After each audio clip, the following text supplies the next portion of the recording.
Well, a very good morning, everybody, for Wednesday, the 2nd of June.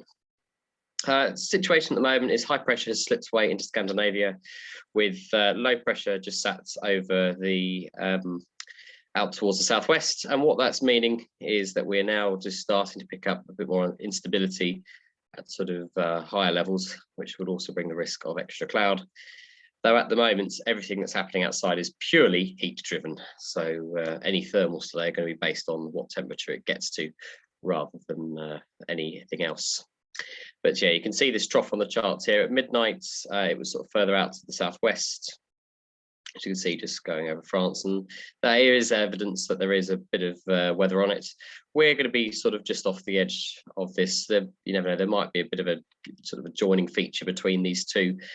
But certainly not as good as we have seen over the last few days, though that does mean we're not going to have such a big grid or a grid at all. The winds, well, we're starting to still pick up an even more sort of southerly air mass, and you can actually see a very sort of changeable wind direction here. Generally southeasterly, I would say. This is showing up southwesterly in the channel, out down towards the Channel Islands. But yeah, expecting here probably southeasterlies, might even become southerlies later. So we'll have to keep a watch on that. No stronger than hopefully about 15 knots or certain flying heights. Satellite picture shows you sort of the weather front out to the west and over the western coast of Ireland. And you can see the trough just off to the south west of us here, which is going to slowly sort of work its way upwards in towards us. And that will unfortunately delay some of the heating or stop it at all. Met Office is slightly more optimistic though. It's showing that it will be sunny all day. I don't think this is picking up the fact that high level cloud will come in. There is talk of hazy sunshine, and that always means it's high level clouds, so never trust the weather icons. But showing a top temperature here of 23, I think if that weather is delayed slightly, we'll probably see it even higher than that. There's talk of even 27, 28 in London today. But yeah, 23 degrees, probably a tad more. And if we look at the GFS weather model, we can see that, yeah, 25 in London almost certainly, and that really is an underestimate. Dew points a little bit higher than they have been recently. But that's more as the front approaches. I think if we go a little bit earlier, we'll see a slight change potentially. But yes, our dew points, our weather map outside. Yeah, you can see the high level cloud coming in, maybe even a bit of outer cumulus just out there. Haven't had a decent look yet at what's going on, but yeah, lots of blue at the moment. And David's forecast was weak blue to 2,500, 3,000 feet under some top cover, maybe some medium cover as that increases.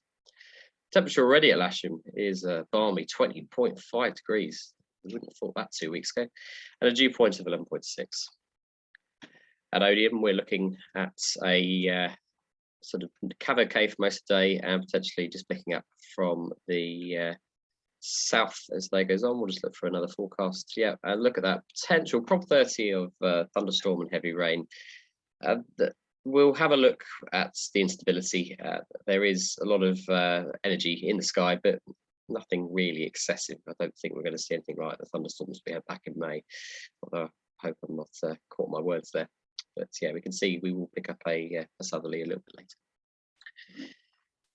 Okay, top meteo for today shows if you go north, you might get something. Not much elsewhere because there'll be lots of cloud. And if we look at 11 o'clock, we have some convection with some chance of showers. I don't see those chances of showers happening at midday. I think that's so probably be a little bit better than this suggests. Maybe sort of blue up to about sort of 3,000 feet or so. If we look at the sounding, you can see from Lark Hill this morning that there's a very solid inversion there, which requires about 23 degrees to break. If we get significant heating, if it was 3 or 4 degrees higher, then you can see how quickly that line would rise, and the parcel of air would very quickly be very unstable indeed and go well up into the atmosphere. So it's sort of a catch between two things. You can either have it stable, but we'll get a nice day out of it, or it goes unstable, you get massive thunderstorms. So I think it's going to be somewhere between the two of those. We might just see just enough heating for some thermals, but nothing particularly special. Going back to this, you can see it's showing just blue and yeah, showery potentially. I don't really think this data is particularly good quality, if I'm honest, for today. But yeah, I think locally soarable, maybe a short cross country in there for the brave. The sounding lines for Husband Zoo at 1 o'clock show it would never really get that soarable above 2,000 feet. Lark Hill, sort of a little bit better, 3,000 feet. It's actually showing a little bit more chance of cumulus, but look at the lines at sort of 6,000 to 8,000 feet, very close together. So probably some medium level cloud there, and the dotted line indicating that there is sufficient convective available potential energy right up into the atmosphere there. So yeah, we need to keep an eye on that one. And this was Fairford at 11 o'clock, very similar. So yeah, interesting. Airspace wise, silent active all day. 29 will be Fairfords from 6 through till 6:45 this evening, so all day for us. Salisbury Plain areas active as usual. Always the issue getting crossing services through there at the moment. 27. No, we don't need to worry about that. Keevil active. Well, is anybody surprised? To say, we have had a report that they did not man the radio. If that's the case, let us know, because that is not acceptable. So yeah, we are keeping a very, very close eye on what's going at Keevil. But yeah, we had a report, and it is currently under investigation by the military as to why they had a TDA active, nobody manning it. So yes.